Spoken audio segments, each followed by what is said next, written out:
அவரை எதுக்கு ஏன்னு சொன்னங்கிறதுக்கான ரீசனை சொல்றாங்க. ஏன் நான் தான் குற்றவாளின்னு என்ன நானே காமிச்சுக்கவா? நானே காமிச்சுக்கவான்னு கேக்குறேன்.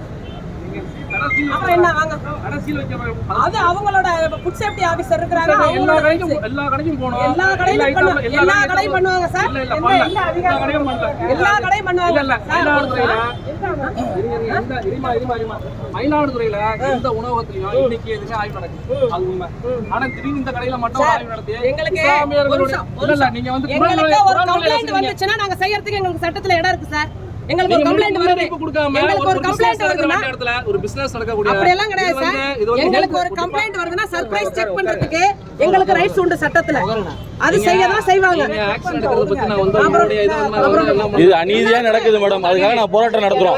இது அநீதியா நடத்துறதுக்காக நான் போராட்டம் நடத்துறோம் மேடம். இதுல நீங்க வந்து எங்களுக்கு இது பண்ணக்கூடாது. இது அநீதி திட்டமிட்டு நடக்கிறதுக்காக நான் வந்து இது பண்றோம். இங்க பாருங்க,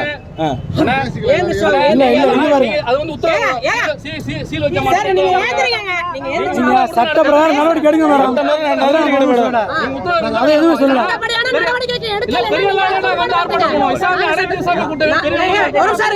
நீங்க ஒரு கம்ப்ளைண்ட் கொடுங்கன்னு சொல்லி சொல்லியாச்சு. பெட்டிஷன் கொண்டு வந்துட்டேன் நான் கையில. நான் உங்கள்ட்ட பேசினேன். உங்கள்ட்ட ஏங்க பெட்டிஷன் நான் கொண்டு வந்துட்டேன் கையோட.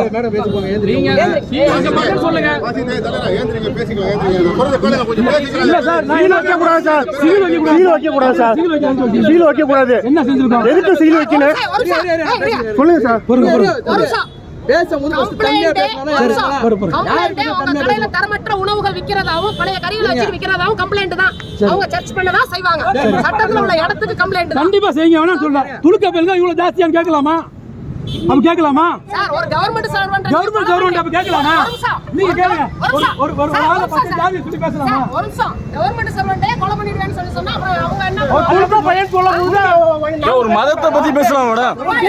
இல்ல ஒரு மதத்தை பத்தி இழிவுபடுத்தி பேசலாமா?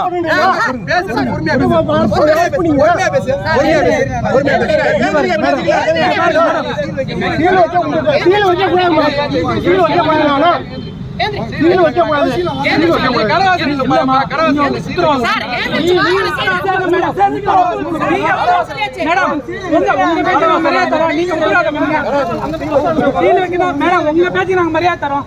நீங்க சீல் வைக்க ரெண்டு பேருக்கு பேர் போடுங்க. ரெண்டு பேருமே